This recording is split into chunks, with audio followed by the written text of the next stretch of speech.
अल्लाहु अकबर।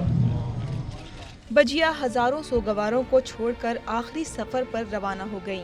उनकी नमाज जनाजा PCHS सोसाइटी में रिहाइशगाह के करीब अदा की गई, जिसमें अवाम और खवास दोनों ने बड़ी तादाद में शिरकत की।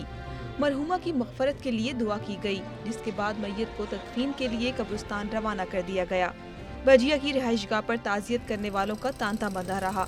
पीरज़ादा कासिम और अहमद शाह समेत इल्मी और अदबी हलकों की मुमताज़ शख्सियात इजहार अफसोस के लिए पहुंची। हुमा मीर, बहरोज सब्जवारी समेत शोबिस इंडस्ट्री के नामवर नाम भी नजर आए। मारूफ अदाकार शकील बजिया की शफकत का जिक्र करते हुए रो पड़े। दुनिया में सबसे अजीज तरीन शय जो होती है और माँ होती है,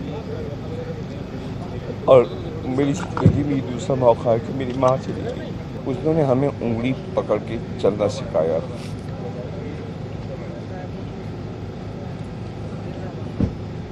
बस और कुछ नहीं कहा जा सकता।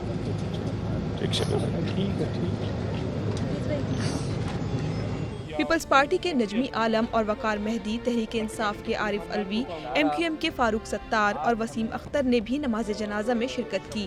फारूक सत्तार का कहना था कि बजिया की वफात से दुनियाए उर्दू यतीम और तन्हा हो गई। ज़रूरत इस बात की है कि हम उन्हें याद रखने के साथ साथ उनके पैगाम को, उनके नज़रिए को, उनके फ़िक्र और फ़लसफ़े को, उनके मिशन और मकसद को भी याद रखें।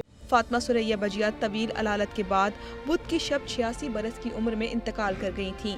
सियासी, समाजी और शोबिज हलके इस बात पर मुत्तफिक हैं कि इस अजीम शख्सियत की वफात से पैदा होने वाला खला कभी पूरा नहीं हो सकता।